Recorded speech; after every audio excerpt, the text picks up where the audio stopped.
Please be seated.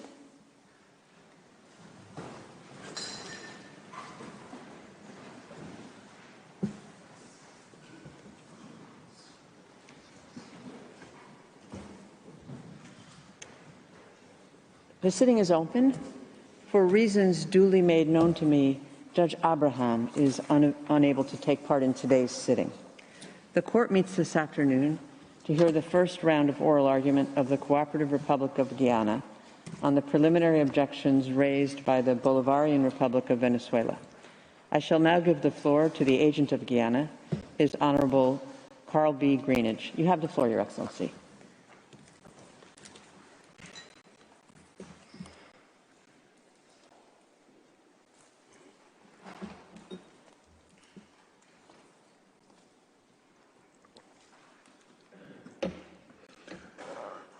Madam President, distinguished members of the court, it is a privilege to appear before you on behalf of Guyana. If I may, I would like to begin today by expressing Guyana's sincerest congratulations to Judge Caldera Brandt, a scion of our good neighbor Brazil, for his election to the court to complete the term of one of its most distinguished and accomplished members, the late Judge Antonio Consado Trinidade, whose loss we mourn and greatly regret. We take solace in our confidence that Judge Caldera Brandt will capably and admirably fill his illustrious predecessor's very large shoes, and we wish him every success in this endeavor. I would also like to salute the distinguished judges ad hoc, Judge Couver and Judge Wolfram, for their appointment to the court for the purposes of this case. It is an honor for me and for Guyana to appear before all of you. This is the second time that Guyana has had the honor of addressing the World Court. On the last occasion, in June 2020, Guyana had the distinction of being the first state to address the court remotely by video link, as the court helpfully adapted its established processes and broke new ground in seeking to ensure the timely delivery of justice and the rule of law in the face of the significant challenges and disruption wrought by the COVID-19 pandemic. Although the format of that hearing was novel, the substance and the outcome of the proceedings were not. After affording both parties an equal and fulsome opportunity to present their arguments concerning the court's jurisdiction over Guyana's claims, the court proceeded to deliver a judgment which inscribed itself firmly in its long-standing jurisprudence. Over the course of 138 detailed paragraphs, the court meticulously described, examined, and appraised the arguments and issues and adopted a thorough and impartial assessment of the law and the facts. In its judgment, which is binding and dispositive, the court reached the unqualified conclusion that it has jurisdiction in respect of Guyana's claim concerning the validity of the 1899 Arbitral Award and the related question of the definitive settlement of the land boundary dispute between Guyana and Venezuela. In reaching that decision, the court upheld another careful and independent decision, namely the decision of the Secretary General of the United Nations in 2018 to entrust the court with responsibility for resolving the dispute between Guyana and Venezuela regarding the validity of the 1899 award and the settlement of the parties' land boundary dispute. As the court will be well aware, this is a long-standing dispute which has stubbornly defied resolution for more than half a century. It has cast a long and menacing shadow over Guyana's security and development throughout its existence as a sovereign state. A shadow rooted in Venezuela's efforts to erase the long-standing land boundary between our two countries and lay claim to nearly 3/4 of Guyana's land territory. The resolution of this dispute is therefore no less than existential for Guyana. Much, of course, has happened in the world in the 2.5 years since Guyana first appeared before this court. In addition to the immense suffering caused by the global public health emergency, the specter and tragic reality of armed conflict is present in many corners of the globe. Recent global events demonstrate the ascendancy of might over right in some regions, an ascendancy which presents a grave danger to international peace and security. No corner of the globe is immune to the consequences and threats which they pose, not least for the very idea of the rule of law. Against that backdrop, the importance of international law as the very bedrock of international peace and security has never been more profound.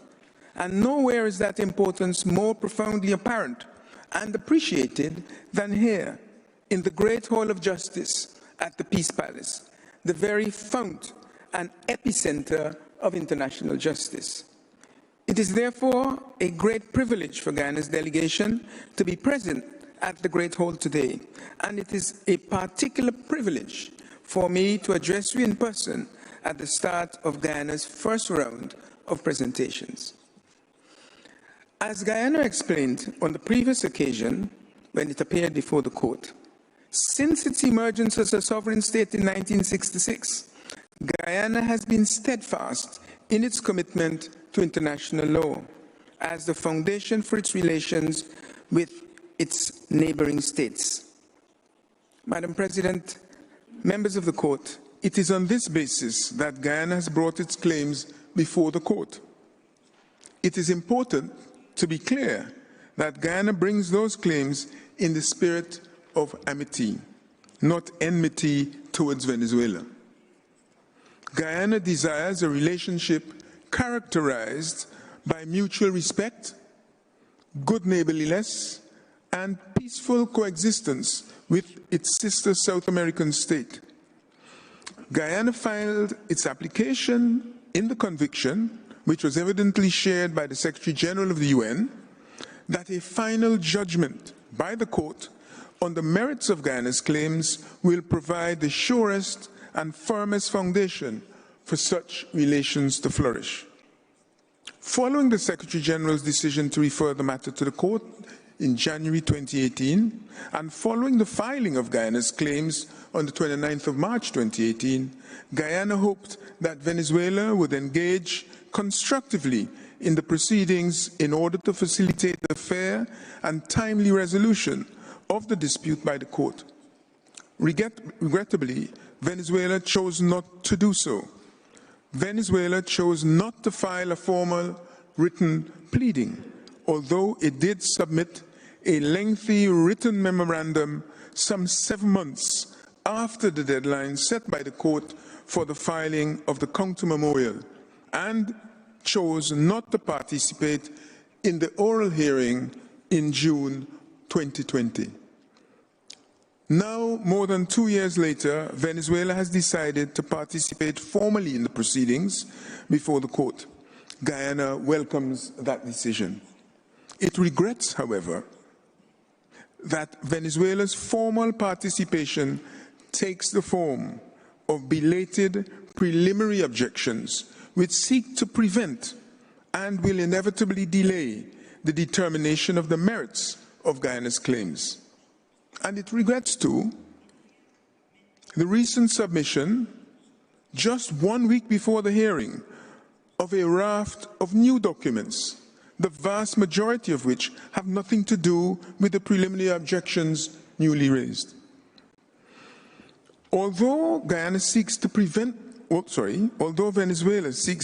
the court from determining Guyana's claims, and although it does so at a belated stage in disregard of the court's procedural order of 2018, it is important to recognize the extent to which Venezuela has now availed itself of the opportunity to participate formally in the proceedings before the court.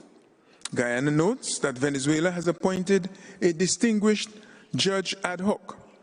Venezuela also instructed distinguished and respected international counsel who have presented Venezuela's arguments at this hearing. Guyana welcomes these developments. In particular, the presence of Venezuela's substantial delegation in this courtroom today. Most significantly, although Venezuela seeks to challenge the court's exercise of jurisdiction over Guyana's claims, by its participation in these proceedings, it is apparent that it accepts the legitimacy of the court's role, its power to dispense justice, and the binding effect of the court's orders and judgments. If, as Guyana expects, the court rejects Venezuela's preliminary objections, Guyana looks forward to Venezuela's continued active engagement at the resumed merits phase of these proceedings.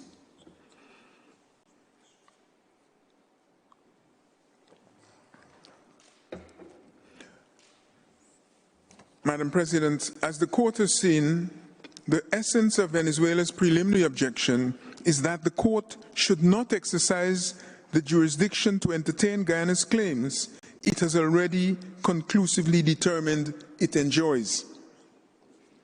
Guyana will demonstrate today that Venezuela's preliminary objections are both legally unsupportable and entirely without foundation. The preliminary objections appear to be a device intended to derail and delay the court's determination of the merits of Guyana's claims. This is rather apparent from the surprising nature of Venezuela's argument. As the court well knows, Venezuela is a sovereign state, which has been a long-standing and vigorous critic of the consequences of imperial conquest and colonization of the South American continent. Notwithstanding its previous positions, Venezuela now comes to the International Court to contend that a dispute between two sovereign South American states concerning delimitation of a land boundary in South America is, in its very essence, a dispute about the continuing legal rights and obligations of a former European power.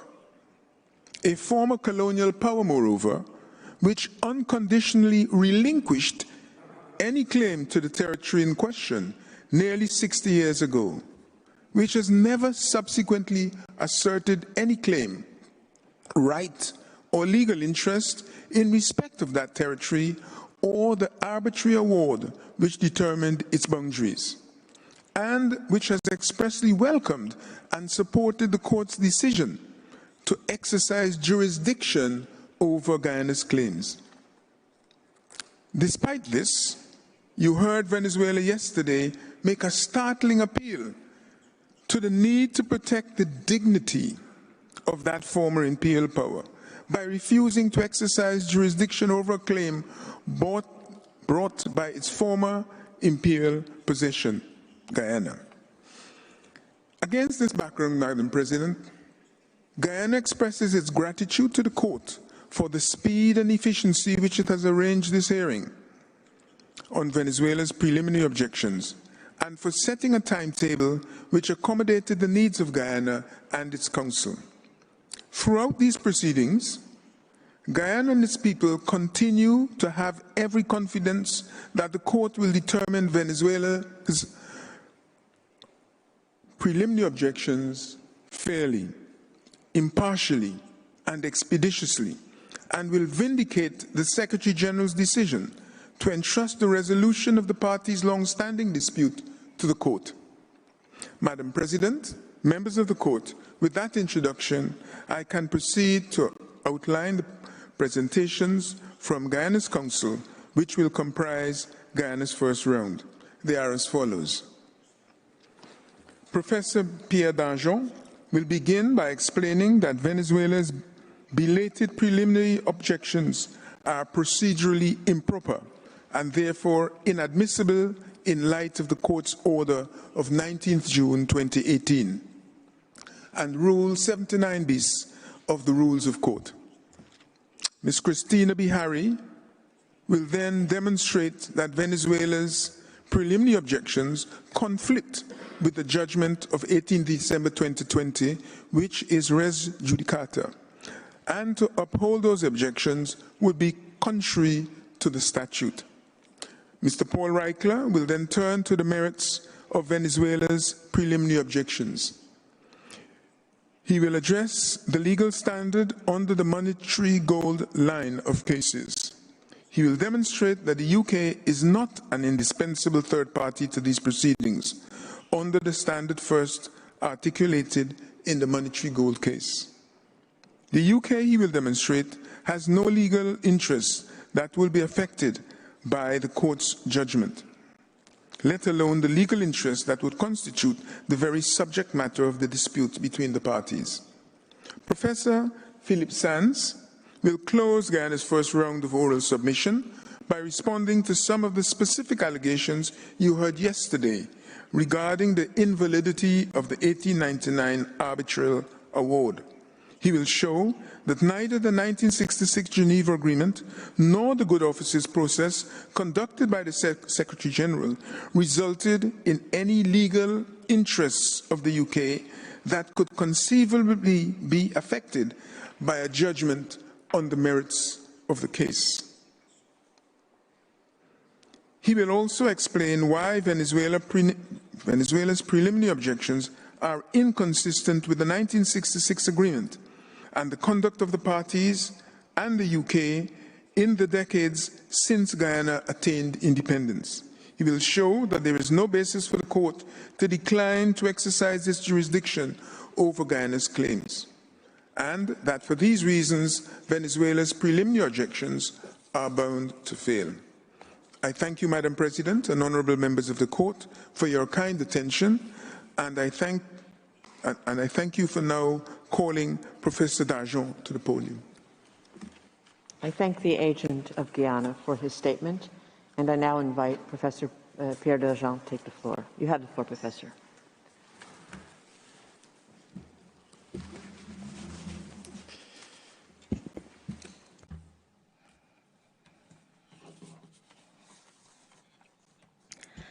Madam President, members of the Court, it's always an honor to address this Court, and it is a special honor to do so this afternoon to represent the Cooperative Republic of Guyana. In response to Professor Zimmerman, it is for me to set out certain procedural reasons that make Venezuela's preliminary objections inadmissible. As you have heard yesterday, Venezuela's argument is very simple. According to it, the objection based on the monetary gold principle would not fall within the provision of the 19th of June 2018 order, because such an objection would concern the admissibility of the application, whereas the order referred only to the question of the Court's jurisdiction. Madam President, the order of 19th of June 2018 was issued due to the fact that Venezuela had informed the Court that, according to it, the Court did not have jurisdiction to hear the case, and therefore it had decided not to take part in the proceedings. After having recalled these facts, the key recitals and the operative part of the order reads as follows, and it is on your screen. Whereas the Court considers, pursuant to Article 79, paragraph 2 of its rules, that in the circumstances of the case, it must resolve first of all the question of the Court's jurisdiction, and that this question should accordingly be separately determined before any proceedings on the merits. Whereas it is necessary for the Court to be informed of all of the legal and factual grounds on which the parties rely in the matter of its jurisdiction, decides that the written pleadings shall first be addressed to the question of the jurisdiction of the Court. The question for you to decide is whether the objection based on the monetary gold principle, which is the subject matter of the current proceedings, and as presented in the specific context of this case, if this objection is admissible at this stage of the proceedings, or whether, as Guyana asserts, Venezuela should have raised this argument within the time limit set by the order, so that it was no longer entitled to do so by way of preliminary objections on 7th of June 2022. Respected members of the Court, to answer this question, it is necessary to consider three things. On the one hand, one must look at the terms of the order of 19th of June 2018 in order to circumscribe its scope with respect to the particular context of this case. On the other hand, it is necessary to identify the raison d'être and the legal effect of an objection based on the monetary gold principle when such an objection is upheld. And finally, it is necessary to determine the effect of the order of 19th of June 2018 in relation to the general system of incidental proceedings related to preliminary objections. First, the terms of the order. You ask the parties to inform the Court of all of the legal and factual grounds on which the parties rely in the matter of its jurisdiction. The question of the jurisdiction of the Court, in English, the question of the jurisdiction of the Court that the parties had to address in their initial written pleadings was to be dealt with exhaustively because you expected them to inform you of all the legal and factual grounds concerning your jurisdiction.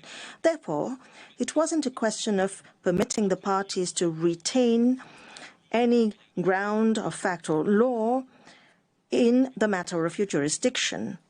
The words, in the matter of its jurisdiction, in the matter of its jurisdiction, these words encompass not only the existence of this jurisdiction, but also its exercise. Indeed, nothing in the order distinguishes between these two aspects, and both concern your jurisdiction.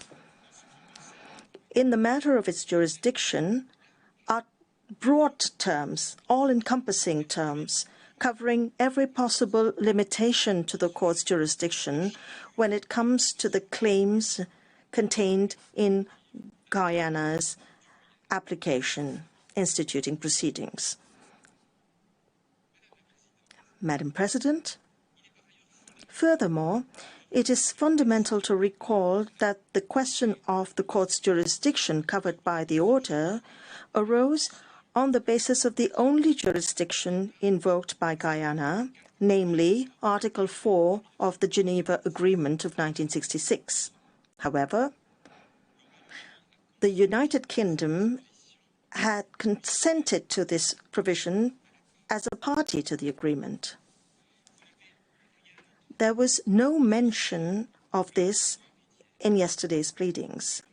There was no mention of Article 4 of the Geneva Agreement. There was no mention of the fact that as a party to the agreement, the United Kingdom had thus formally consented to the question of the validity of the award, and that this question should ultimately be decided by the Court without it participating in the proceedings, and even if its past conduct were to be criticized on this occasion. Venezuela didn't mention anything about this.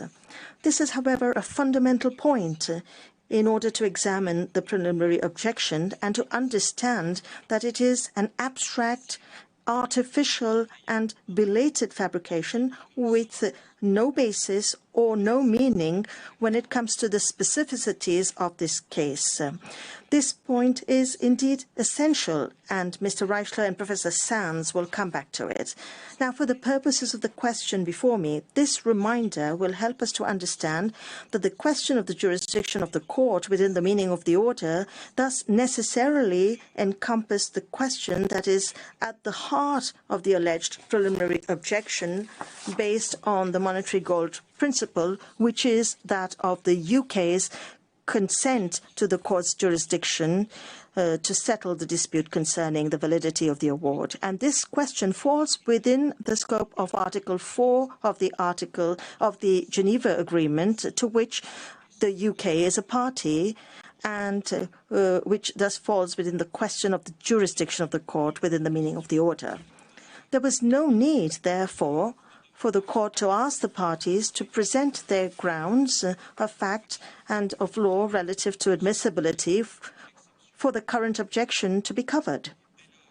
Therefore, the contrast presented by Professor Zimmerman between the 2018 order and other orders issued under Article 79 of the rules in other cases is irrelevant. Let me now come to my second point. Madam President, members of the court, Guyana recognizes, of course, that there exists, as Professor Zimmerman recalled, a distinction between objection to jurisdiction and objection to admissibility. Guyana is equally aware that when an objection based on the monetary gold principle is upheld, it results in the court not exercising the jurisdiction that it indeed has. As such an objection resembles an objection to admissibility, but it is not strictly speaking one, and certainly not in the specific context of this case. In pointing out forcefully the points of law that I just recalled, Professor Zimmerman overlooked some elements that are indeed essential to determine if Venezuela's objection should have been raised in accordance with the 2018 order. And before mentioning these elements that were omitted by my colleague, let me recall that, as the court has had the occasion to emphasize, it is not bound by the characterization given to a preliminary objection by the party raising it. I would further like to emphasize that, contrary to what Venezuela and its counsels assert, the objection inferred from the monetary gold principle does not affect admissibility of the application instituting proceedings as such. My colleagues were very general and very imprecise in this respect, and they're mistaken, because the monetary gold principle relates to the claims made in the application and not to the application itself. And in the words of the court in the Nauru case, the court can rule on adjudicating upon the claims submitted to it, provided that the legal interests of the third state, which may possibly be affected, do not form the very subject matter of the decision that is applied for. Similarly, in the case that gave its name to the monetary gold principle, the court declined to, and I quote, to adjudicate upon the first submission and the application of the Italian government, end of quote. And in the East Timor case, the court emphasized that Indonesia's rights were, and I quote, the very subject matter of the decision requested by Portugal, unquote. The monetary gold principle, therefore, does not concern the application as such, but the claims, the submissions contained in the application, and on which the court is called upon to rule. Venezuela understands this perfectly well, because it has written that its preliminary exception is, and I quote, is pertinent to the extent that the court has assumed its jurisdiction on one point, the validity of the arbitration award, unquote. Professor Palchetti has repeated this, and Mr. Reichler will come back to it. Furthermore, and more fundamentally, the monetary gold principle does concern the court's jurisdiction in two respects. First, the underlying raison d'etre that justifies this principle is profoundly jurisdictional. It holds, and Mr. Reichler will also come back to this point, it holds in the absence of consent of a third state to the court's jurisdiction. As I emphasize, and as Professor Sands will explain, this issue cannot be analyzed without taking into consideration the basis of your jurisdiction, which is Article 4 of the Geneva Agreement, to which the UK has consented. On the other hand, when it is upheld, the objection based on the monetary gold principle leads to the court not simply to decline the exercise of its competence, but of its jurisdiction, but to have to refrain from exercising it, even if it were to exist elsewhere. And Professor Zimmerman was right in mentioning the Croatia versus Serbia case and the judgment in which the court stated that objection to inadmissibility amounts to the assertion that there is a legal reason due to which, even if the court does have jurisdiction, it should refuse to hear the case, or more commonly, a specific application relating to it. End of quote.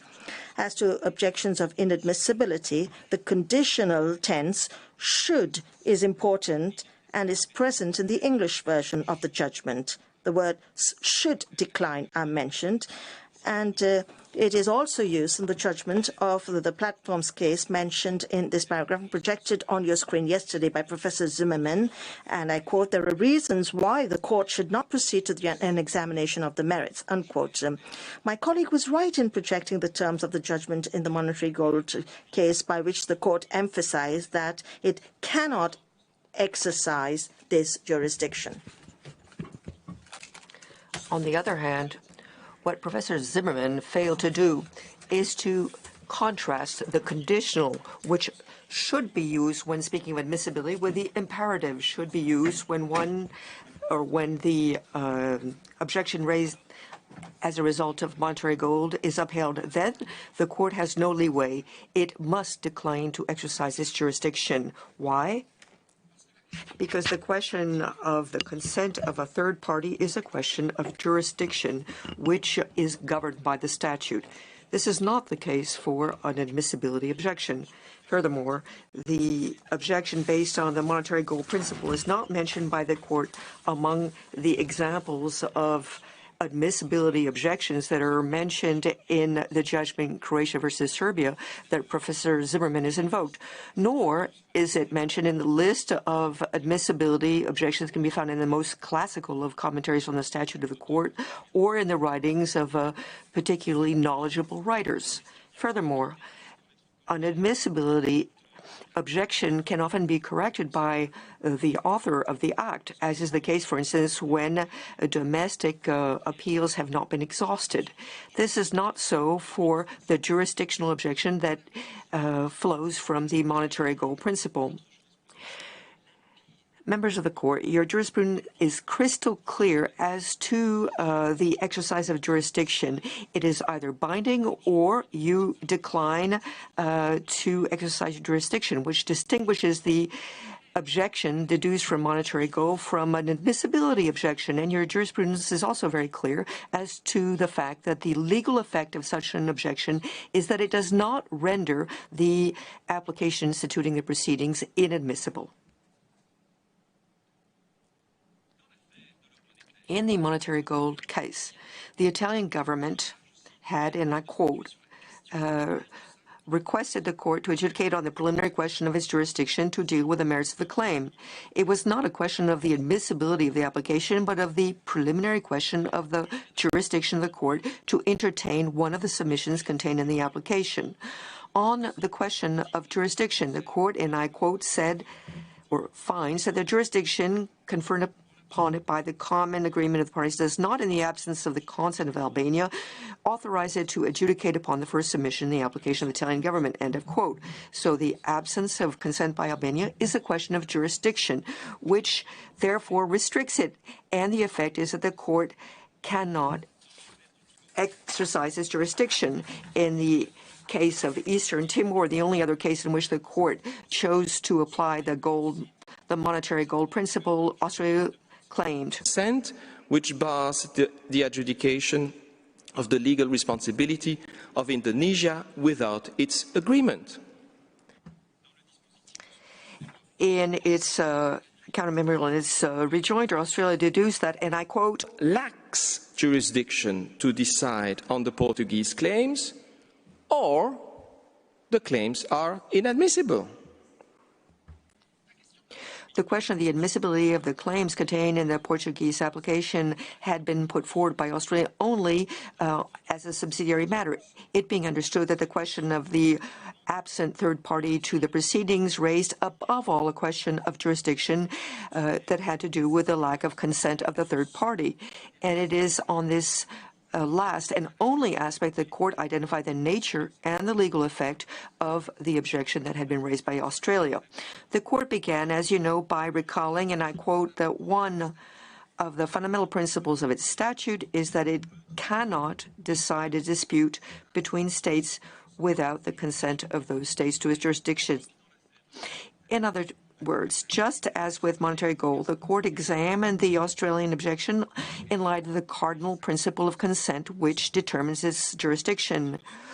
Without ruling on admissibility and in accordance with his prior jurisprudence, the court thus established this objection as revolving around the question of his jurisdiction.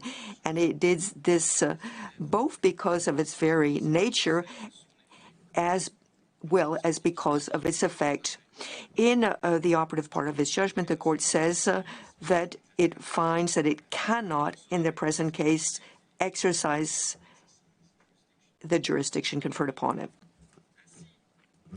Thus, classifying the monetary gold principle as an admissibility objection to the applications during proceedings has never been upheld by the court. Furthermore, as I stressed, this doctrine contains far more nuance than my colleague implied.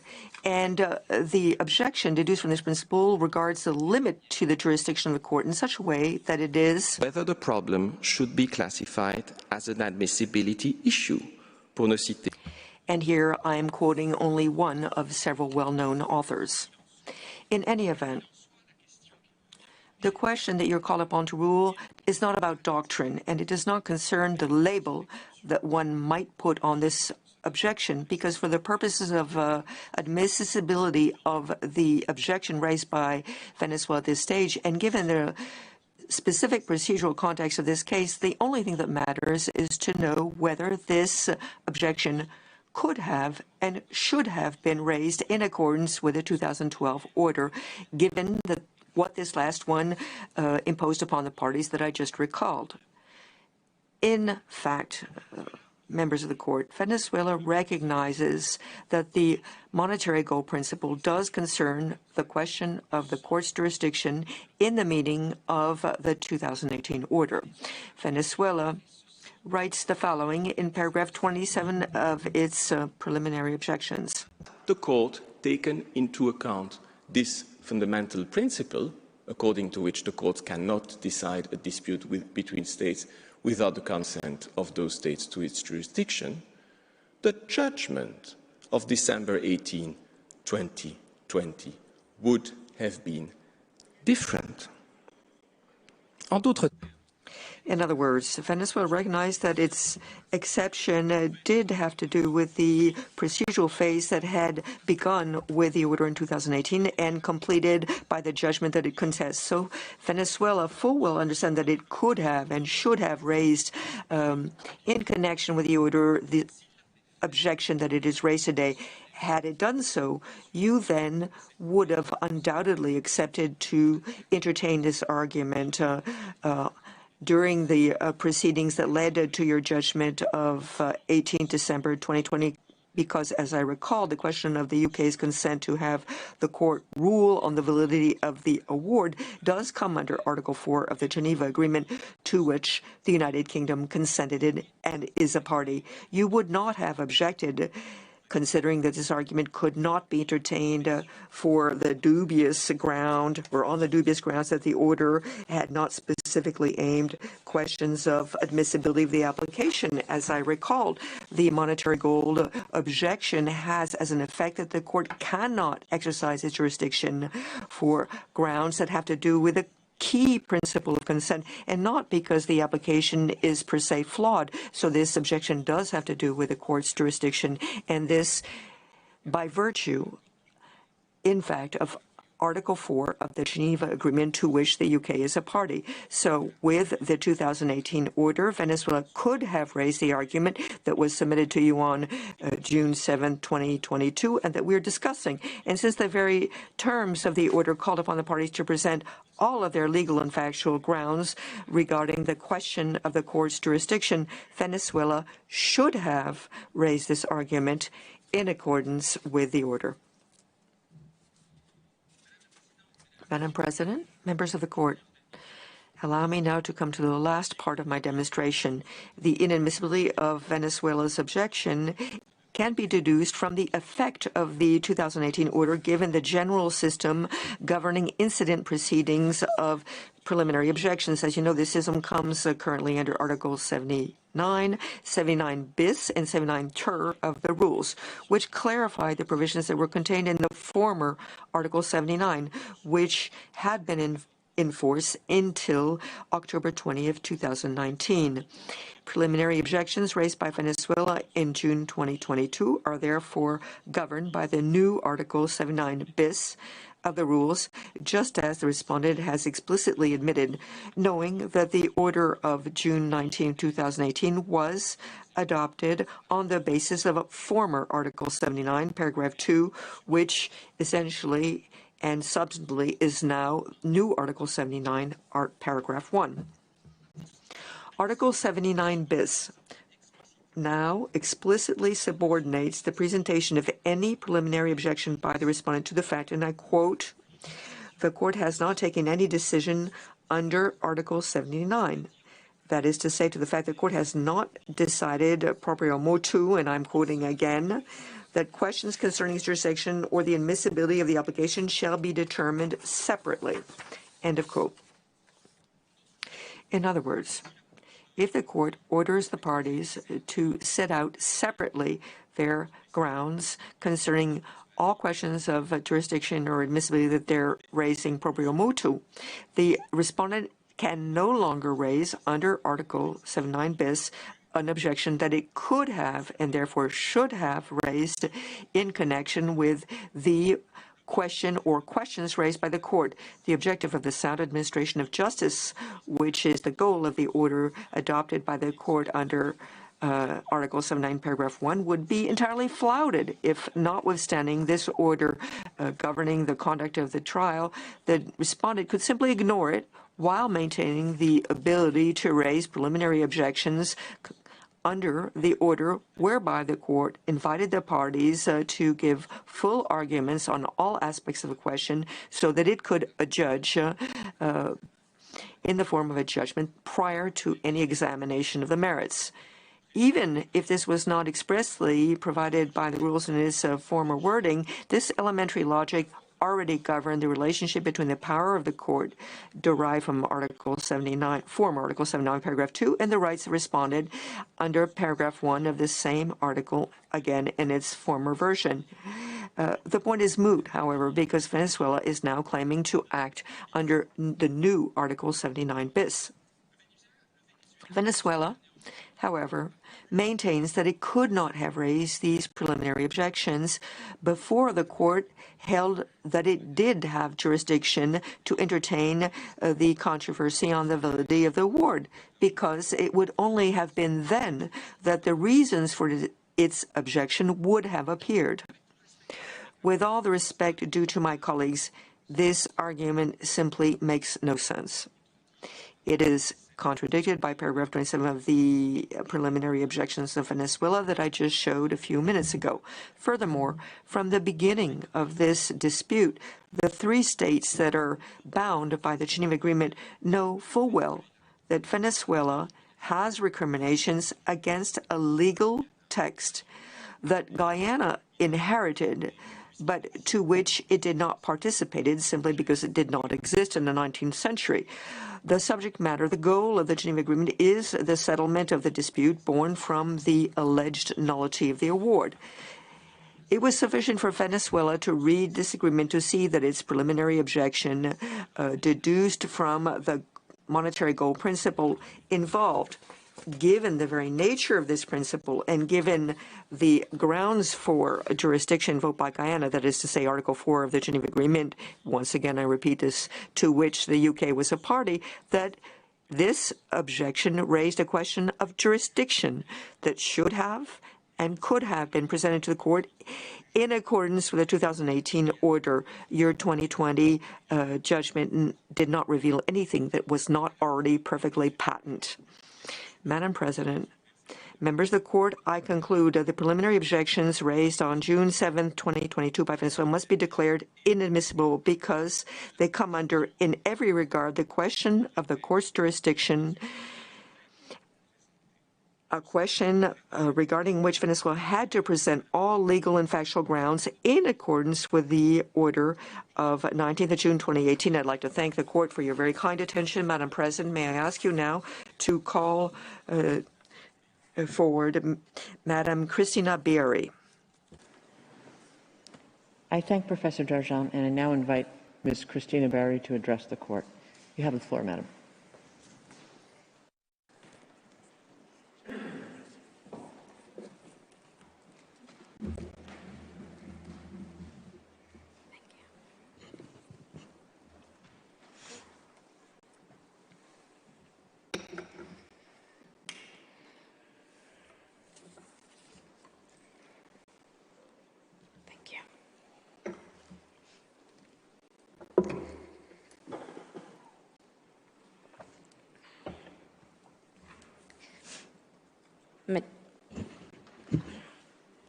Madame President, it is a great honor to appear before you today for the first time in this great Hall of Justice, and it is a particular privilege for me to do so on behalf of Guyana, where several generations of my family were born. You have already heard from Professor Darjan on why Venezuela's admissibility objection based on monetary gold is necessarily an objection that addresses the court's jurisdiction. My presentation will show that such objections are consequently barred by the res judicata effects of the court's judgment of 18 December 2020. Madame President, what Venezuela asks the court to do by way of its preliminary objections is nothing less than to undo its judgment. Venezuela is not bashful in challenging that judgment, stating at paragraph 19 of the preliminary objections that the court lacks jurisdiction to entertain Guyana's application. You heard that again yesterday from Professor Zimmerman, who said that the December 2020 judgment was decided wrongly, and that the court also lacks jurisdiction to entertain the case. In its preliminary objections, Venezuela further submits that even if the court were to have jurisdiction, Guyana's application would be then inadmissible on the basis of the terms of the said judgment. The critical words here are on the basis of the terms of the said judgment. So, according to Venezuela, the court's judgment itself gives rise to its preliminary objections. This point is repeated at paragraphs 14 and 20 of the same document. This reasoning is not credible, but Venezuela finds itself in a serious bind. As Professor Darjan just explained, Venezuela's preliminary objections are essentially jurisdictional and therefore late under Article 79 bis of the rules. The only way Venezuela can find around this is to argue that the grounds for objections did not exist prior to the judgment, but arose from it. Even if, quod non, this were a way to avoid the strictures of Article 79 bis, it puts Venezuela in direct conflict with the judgment itself and with its res judicata effects. I need not explain to the court the primacy of the res judicata principle, which applies to all judgments of the court. It is enshrined in the statute under Articles 59 and 60, and in the Court's jurisprudence, which has long recognized judgments as final and without appeal.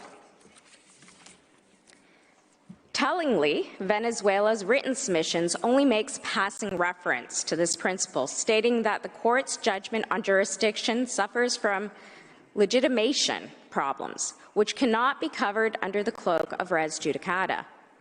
Full stop. And it was barely mentioned yesterday by Professor Zimmerman.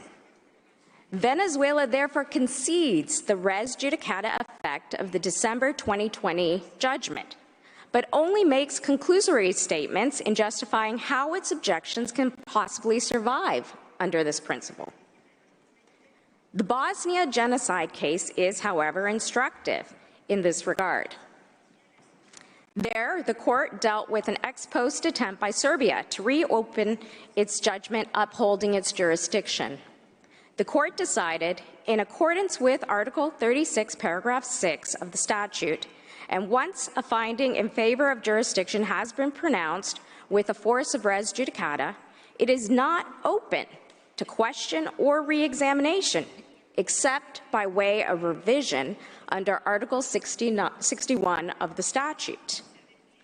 The Court went on to provide the rationale for its decision, elucidating the two main purposes of res judicata. It stated, this result is required by the nature of the judicial function, that is, the finality of awards, and the universally recognized need for stability of legal relations. Surely Venezuela's objection would, in the words of the Court, deprive a litigant, in this case Guyana, of the benefit of a judgment it has already obtained, which must in general be seen as a breach of the principles governing the legal settlement of disputes. There is no doubt that the judgment of 18 December 2020 is res judicata, such that what the Court decided can only be called into question under the very strict conditions of an application for revision. To recall, revision can only be requested when it is based upon the discovery of some fact of a decisive nature that was unknown to the Court and the party claiming revision of the judgment. But these conditions are not at all fulfilled. That is why Venezuela did not pursue recourse on this basis, but instead constructed its request under Article 79 bis of the rules, hoping to sidestep the limited nature of the actions that can be taken with respect to a final decision of the Court. As you heard yesterday, Venezuela maintains that its monetary gold objection does not offend your judgment because, allegedly, the Court did not decide on the admissibility of the application. But as Professor Darjean has ably shown you, this objection is profoundly jurisdictional. But even if such objection were to concern the admissibility of Guyana's application initiating these proceedings, quod non, your judgment surely ruled with res judicata force on its effect. In the operative clause of the judgment, the Court held it has jurisdiction to entertain the application insofar as it concerns the validity of the Arbitral Award of 3 October 1899 and the related question of the definitive settlement of the land boundary between Guyana and Venezuela. But the Court is not limited to simply the judgment's operative clauses. As the Court noted in Nicaragua v. Colombia, for the application of res judicata, it is also necessary to ascertain the content of the decision, the finality of which is to be guaranteed. Here, we must look to paragraph 121 of the judgment, which states that the Court was validly seized of the dispute between the parties by way of the application of Guyana. In Guyana's submission, this holding is inseparable from the operative part of the judgment and has res judicata force. Guyana acknowledges that this determination is on the validity of your seizing by the application and does not directly speak to the issue of admissibility of the application. But can it be seriously contended that the court doubted the admissibility of the application, or even that it reserved the question when it decided not only it had been validly seized by Guyana's application, but also when it affirmed its jurisdiction to entertain it? Of course it didn't. The Bosnia v. Serbia case also bears mention again. Venezuela invoked this decision yesterday, acknowledging that res judicata attaches to any issues which have been decided or which are necessarily entailed in the decision of those issues. Guyana also finds this decision pertinent. That's because Serbia attempted to make a similar argument to avoid the res judicata effect of the court's 1996 decision on jurisdiction. The court had no difficulty concluding that its decision on subject matter jurisdiction under Article 9 of the Genocide Convention was consistent in law and logic with a determination that all the conditions relating to the state's capacity to appear before it had been met. The same applies here. I conclude, Madam President, with a final observation. In its preliminary objections, Venezuela asks the court to terminate the ongoing proceeding.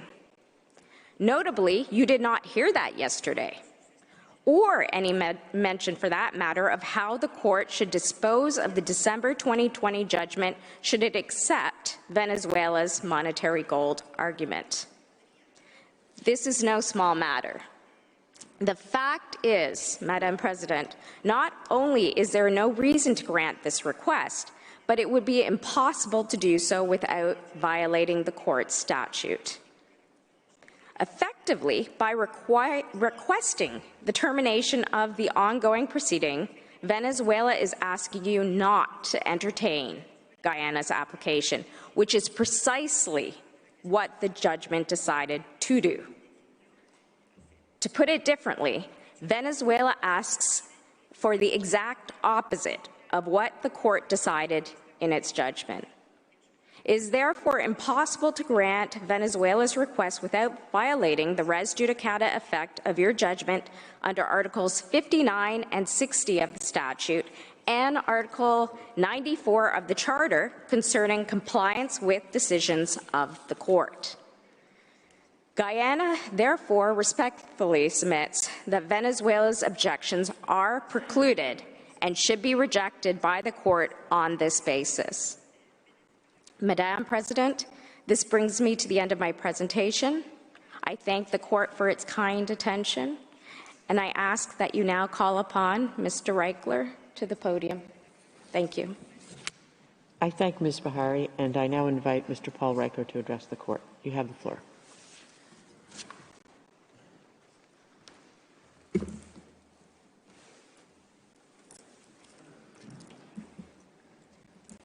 Thank you very much.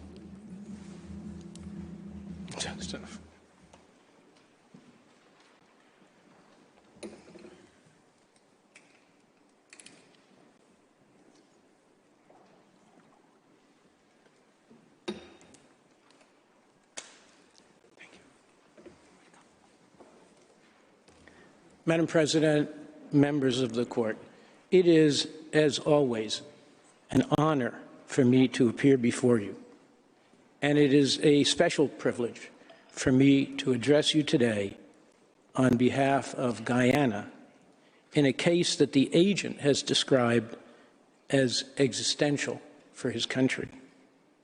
At stake in this case is the sanctity of Guyana's long-standing international boundary with Venezuela and title to nearly 3/4 of Guyana's territory, which Venezuela seeks to appropriate for itself by disavowing and disregarding that boundary and the International Arbitral Award that established it.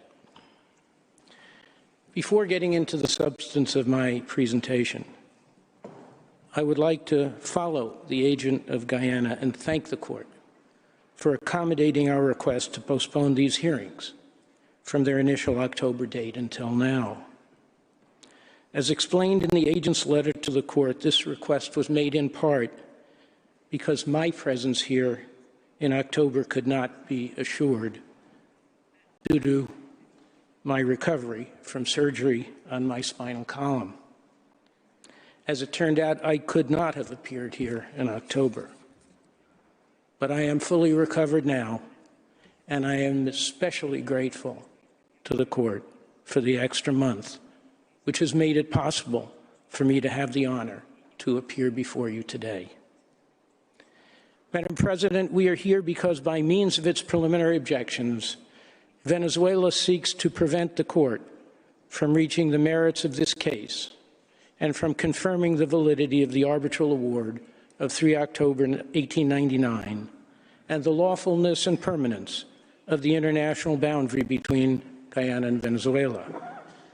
In Guyana's submission, Venezuela's objection to the exercise of the court's jurisdiction in respect of these issues is completely unfounded, and the court should and must proceed to resolve them for the reasons given in Guyana's written observations and for the reasons provided by my colleagues and myself this afternoon. Professor Darjan and Ms. Bahari have already given you sufficient reasons to dispose of Venezuela's preliminary objections on procedural grounds. The fact that, due to its nature as a jurisdictional objection and its lateness, it is barred by the court's rules, and the fact that the court's jurisdiction to rule on Guyana's claims has already been determined in its judgment of 18 December 2020, and it is now res judicata. It is my role to offer the court another equally dispositive basis for rejecting Venezuela's objections. That, under the legal principle first established by the court in the monetary gold case and explained in its subsequent jurisprudence, the United Kingdom is not an indispensable party to these proceedings. Professor Tam said yesterday, in reference to monetary gold, that, quote, the parties are agreed that this doctrine, if it applies, precludes the court from exercising jurisdiction. In Guyana's submission, the doctrine does not apply and cannot be applied in this case. This is true for two reasons. First, the United Kingdom has no legal interests, no legal rights or obligations that would be affected by a judgment of the court on the merits of this case. And second, the United Kingdom has given its consent in Article 4 of the 1966 Geneva Agreement for the court to resolve this dispute between Guyana and Venezuela. I will address the first reason for rejecting Venezuela's preliminary objections, the absence of any legal interests of the UK that would constitute the very subject matter of the judgment to be rendered by the court on Guyana's claims. And Professor Sands will address the second reason, the presence of the UK's consent to the adjudication of this dispute by the court. Madam President, there is a fundamental disagreement between the parties over when the principles established by the court in monetary gold apply. Professor Tams has set out Venezuela's view. I will quote him directly so as not to inadvertently mischaracterize that view. Quote, on the basis of this jurisprudence, Venezuela submits that this court must ask itself a simple question at the present stage. Would a judgment deciding on Guyana's application imply an evaluation of the lawfulness of the conduct of another state, which is not a party to the case, the United Kingdom?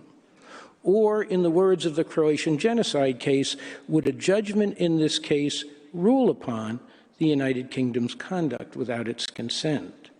If the answer is in the affirmative, the court must decline to exercise jurisdiction. This is the test, end of quote. With respect, this is not the test established in monetary gold or in the subsequent cases that interpreted and applied it. These, we submit, are not the right questions for the court to ask under its well-established jurisprudence. They are questions formulated by Venezuela for the purpose of producing the answers it wants.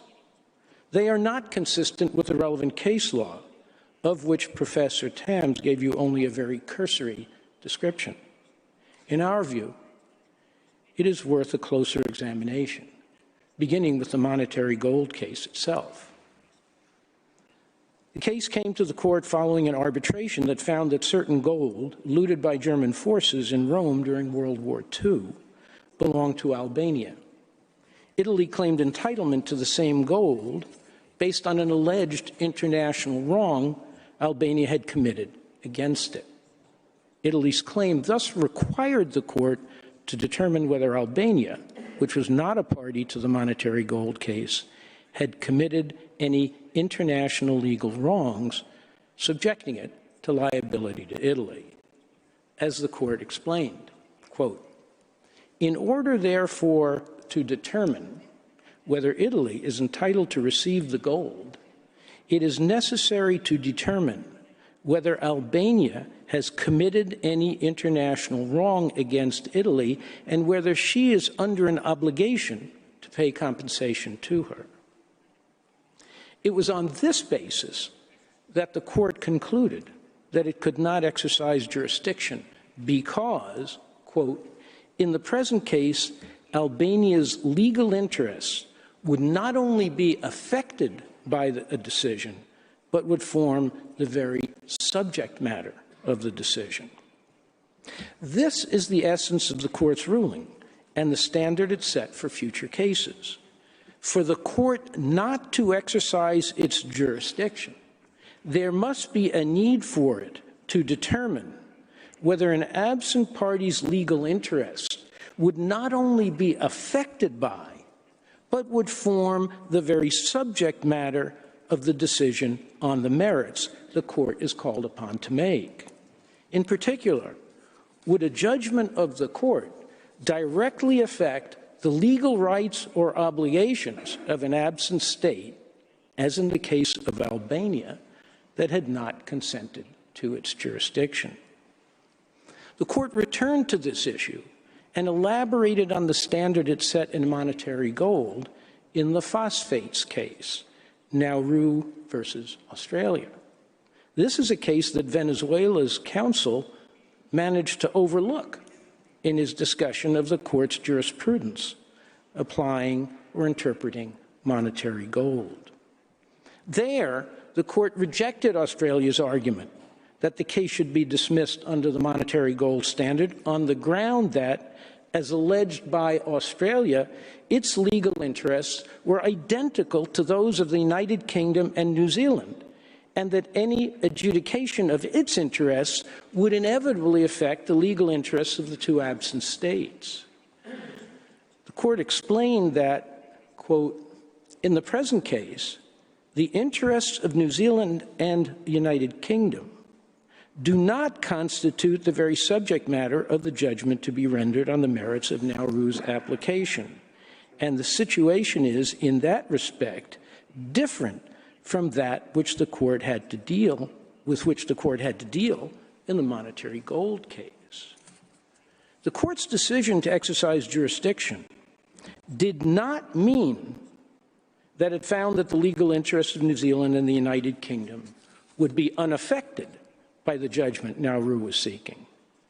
To the contrary, the court recognized that, quote, "A finding by the court regarding the existence or the content of the responsibility attributed to Australia by Nauru might well have implications for the legal situation of the two other states concerned," end of quote. Perhaps Professor Tams bypassed the phosphates case because it conflicts with his thesis that all it takes for monetary gold to apply is for the court's judgment to, quote, "imply an evaluation of an absent state's conduct." In the phosphates case, the course adopted a very different approach.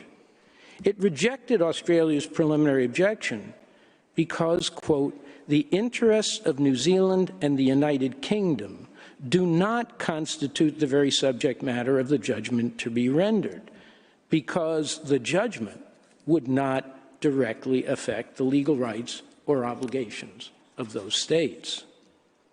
3 years later, the court again was called upon to interpret and apply its ruling in monetary gold in the East Timor case, Portugal v. Australia. Counsel for Venezuela cited this case, but he quoted very selectively from it.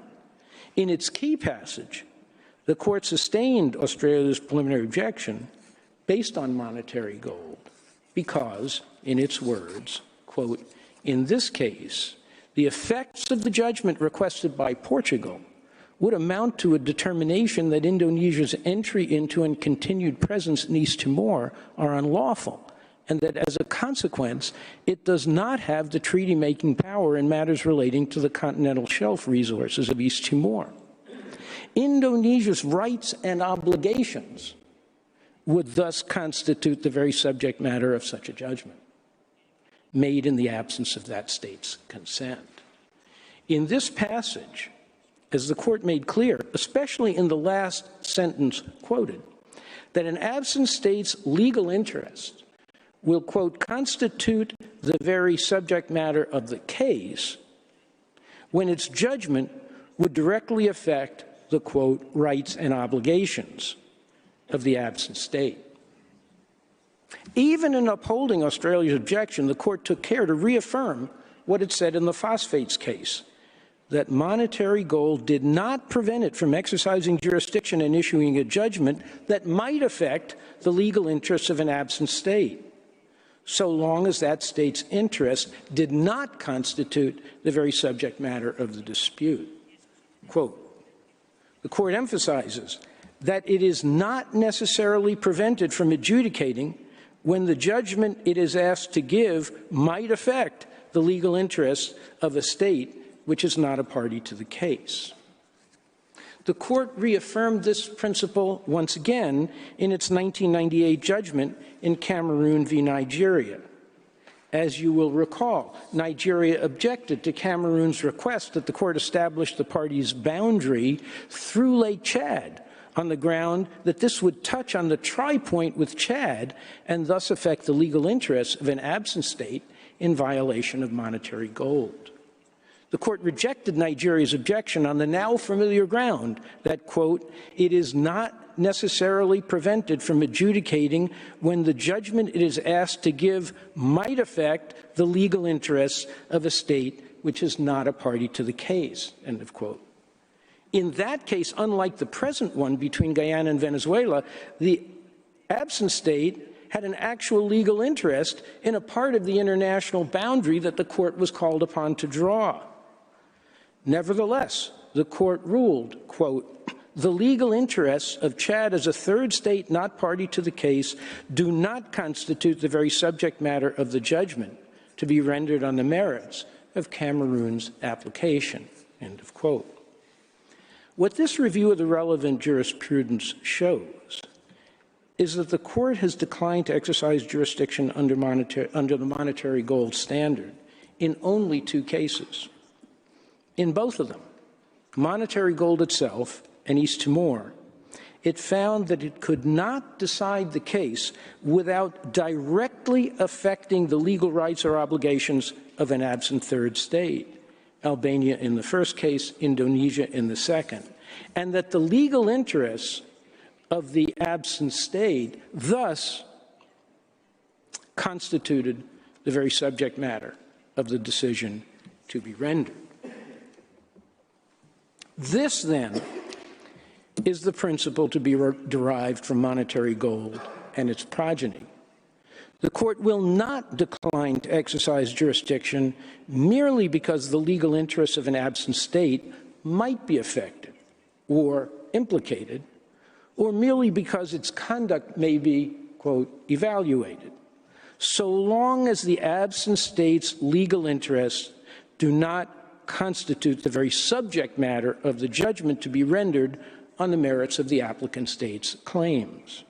Accordingly, the question for the court here, in contrast to the one Venezuela has proposed, is whether the legal interests of the United Kingdom, if any, form the very subject matter of the judgment the court would be required to render on Guyana's claims, such that it would not be possible for the court to rule on those claims without directly affecting the legal rights or obligations of the UK.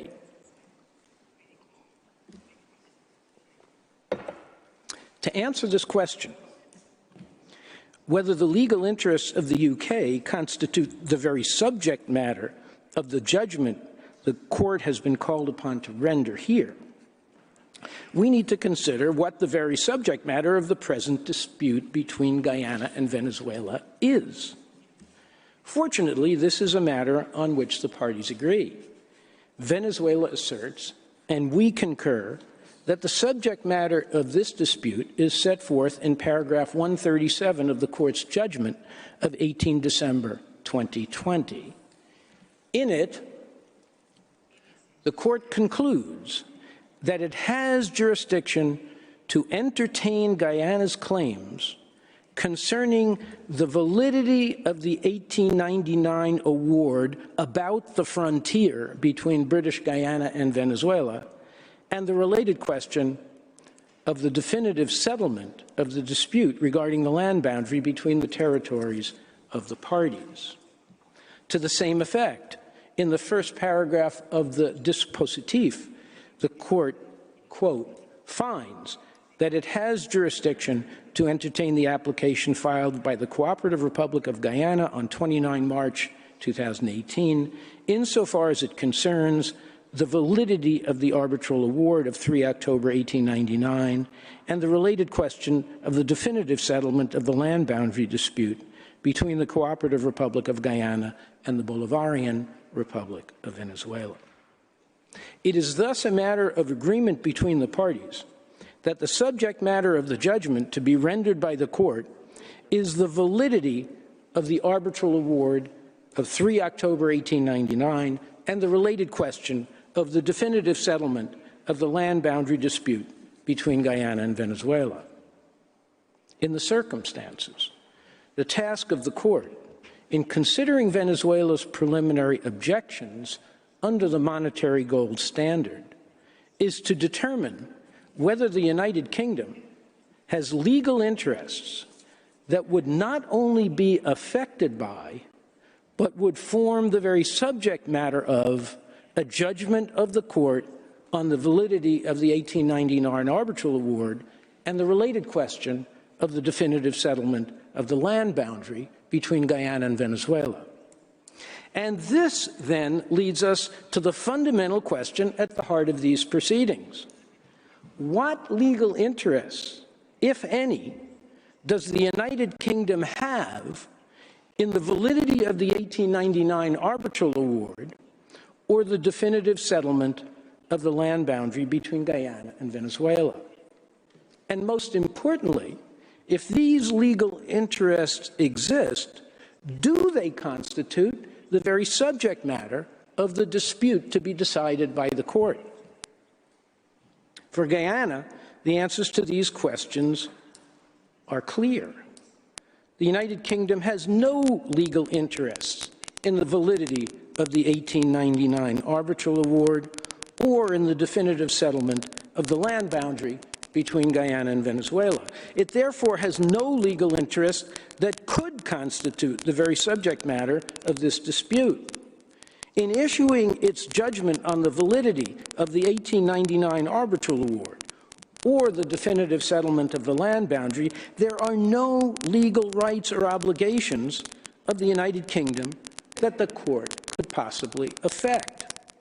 There is thus no basis, taking due account of monetary gold and the subsequent jurisprudence, for the court to decline to exercise its jurisdiction in this case because of the absence of the United Kingdom, independently of whether the UK has consented to adjudication of these issues by Guyana and Venezuela, a matter that Professor Sands will address. Now, it might be helpful if we were to ask this question. Does the United Kingdom itself consider that it has legal interests that might be affected by a judgment on the merits in this case, such that it might be opposed to the exercise of the court's jurisdiction on the issues that have been placed before it by Guyana? This is a question that Venezuela studiously avoided addressing yesterday. Perhaps they will give us their thoughts on it on Monday.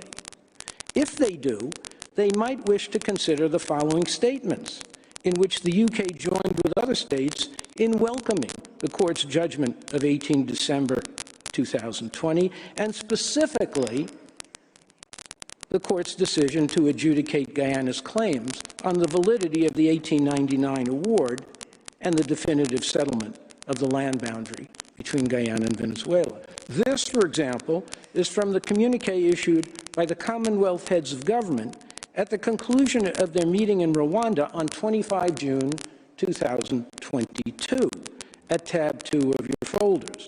It was signed by all the heads, including the Prime Minister of the UK.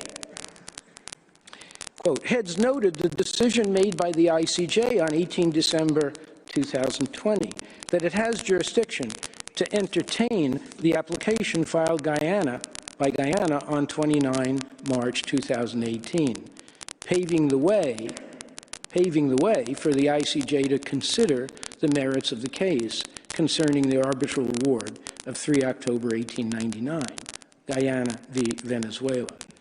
Heads reiterated their full support for the ongoing judicial process that is intended to bring a peaceful and definitive end to the long-standing controversy between the two countries. Now, it would be difficult to imagine a clearer statement of the United Kingdom's position in favor of the court's exercise of jurisdiction to determine the validity of the 1899 arbitral award and the related question of the land boundary between Guyana and Venezuela. Plainly, the UK cannot be understood to harbor any concerns that in deciding these issues, the court will affect its legal rights or obligations. On 14 September 2021, the concluding statement of the Commonwealth Ministerial Group on Guyana, which included the United Kingdom and is at tab 4 of your folders, contained this paragraph.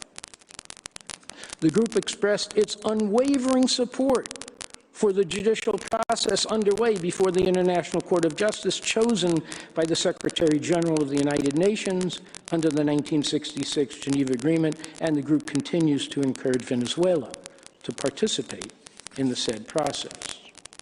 A similar statement was signed by the Foreign Minister of the UK and his counterparts from CARICOM and the Dominican Republic at the conclusion of the 10th UK CARICOM Caribbean Forum on 18 March 2021. The final communique at tab 3 of your folders included this paragraph. Ministers welcomed the 18 December 2020 decision of the International Court of Justice that it has jurisdiction to entertain Guyana's claim concerning the validity of the 1899 arbitral award which settled the land boundary between then British Guyana and Venezuela. These ministers plainly expected the court to proceed to rule on the validity of the 1899 award, and the United Kingdom was part of the consensus that the court should do so. These three statements are only the most recent of many official statements signed or authored by the UK or its responsible ministers supporting the court's exercise of jurisdiction in this case, or disavowing any British legal interests in the validity of the arbitral award or the course of the land boundary between Guyana and Venezuela. Professor Sands will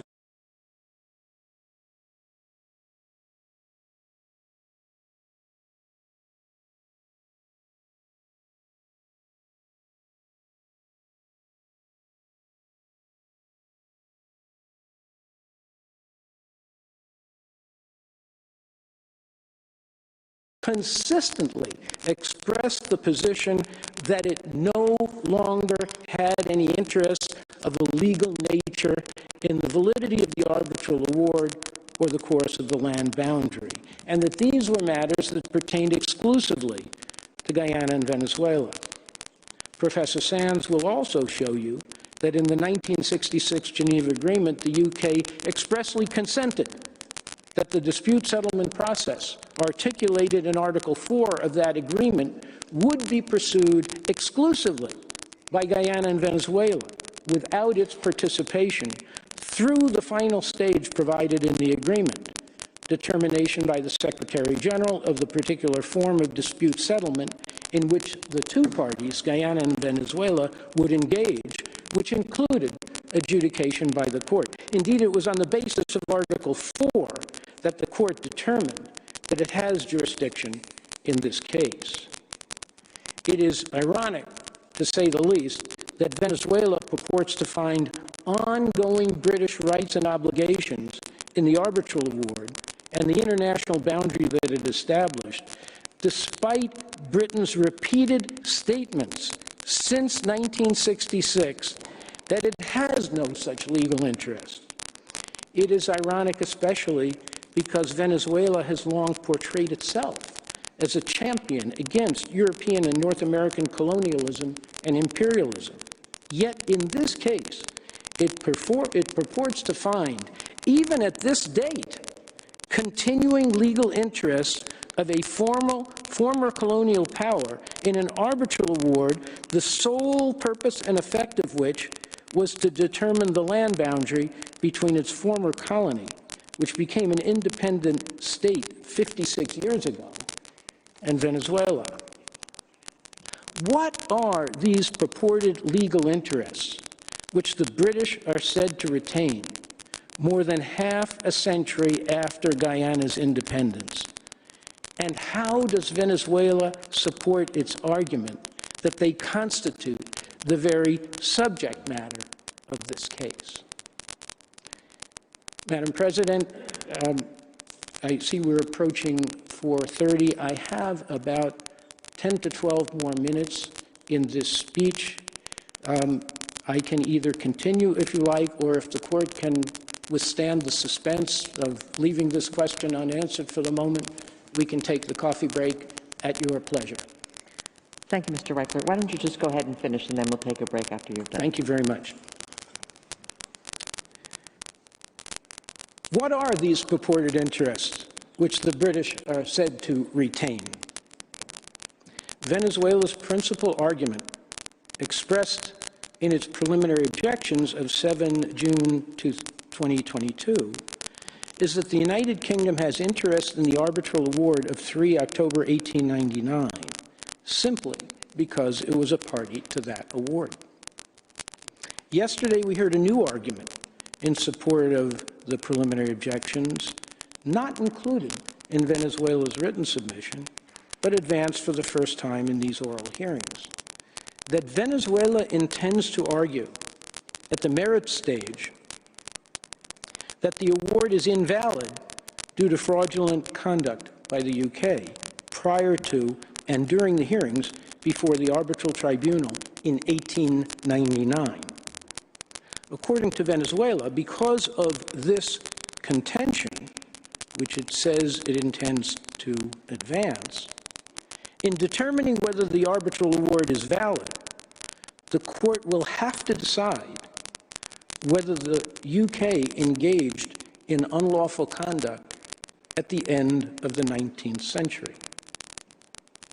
Of course, we have not arrived at the merit stage yet, although it might have appeared otherwise during much, if not most, of Venezuela's argument yesterday. But let us suppose that we have been transported into the future, to the merit stage, and Venezuela has made these contentions about the unlawfulness of the UK's conduct in and before 1899.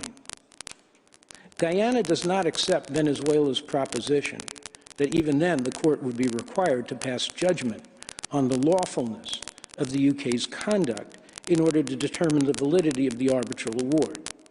But for present purposes, and quad non, let us assume, as Venezuela would have it, that the court would have to decide on the lawfulness of the UK's conduct in ruling on the validity of the arbitral award. Even under this assumption, we are still left with the unanswered question of how the legal interests of the UK would constitute the very subject matter of the judgment this called upon to render in this case. Specifically, what legal rights or obligations of the UK today would be affected by the court's judgment on the issues over which it took jurisdiction in its judgment of 18 December 2020? The answer is none. And that is why Venezuela was unable to answer this question yesterday. The task fell to my friend, Professor Palchetti. In a telling admission, he acknowledged that the United Kingdom, this is our English translation, has no current interest in the question of the delimitation of the disputed territory. He went on.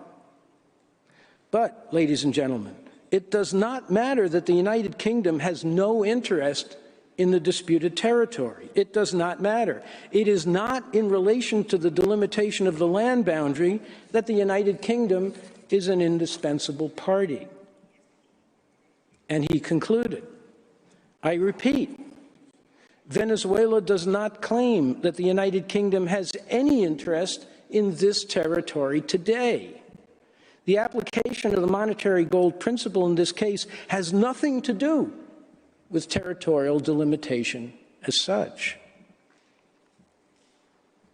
From these remarkable statements, two conclusions can be drawn.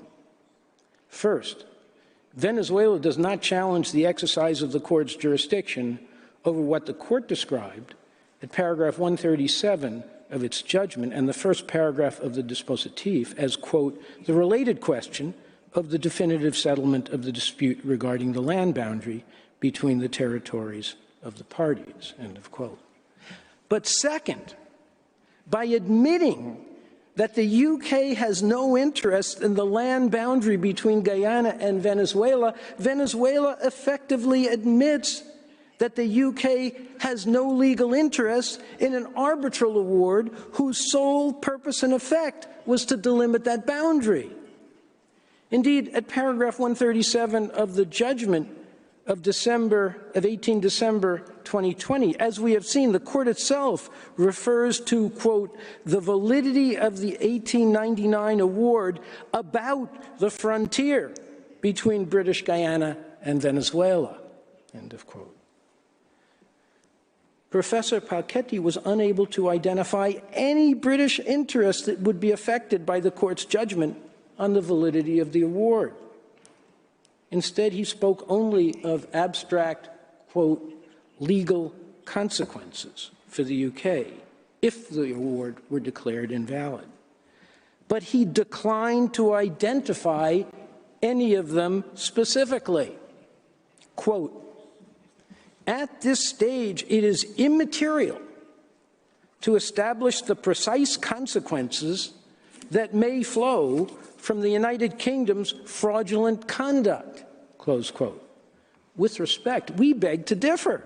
It is for Venezuela, in justifying its preliminary objections, to identify specifically what the consequences would be for Britain's legal interests if the court were to invalidate the arbitral award on the basis of its alleged unlawful conduct during the 1899 arbitral proceedings. But Professor Palchetti could not do so. All he could do was plead, but one cannot pretend that they don't exist.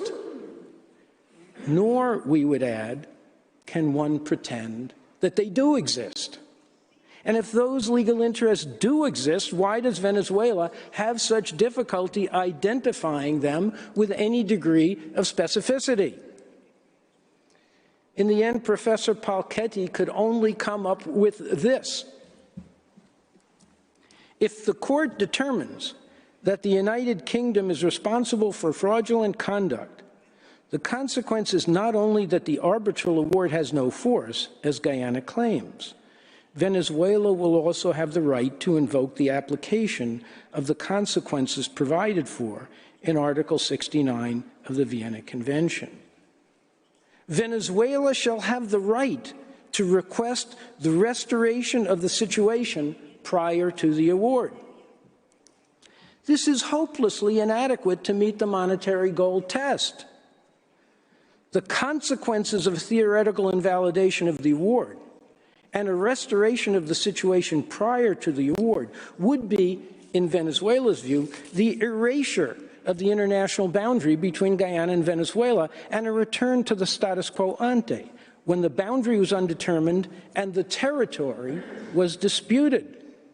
But we have to ask, how could these so-called consequences affect Britain's legal interests when you have, as you have just seen, Venezuela admits expressly that, quote, the United Kingdom has no interest in the disputed territory, end of quote, nor in, quote, the delimitation of the disputed territory, end of quote.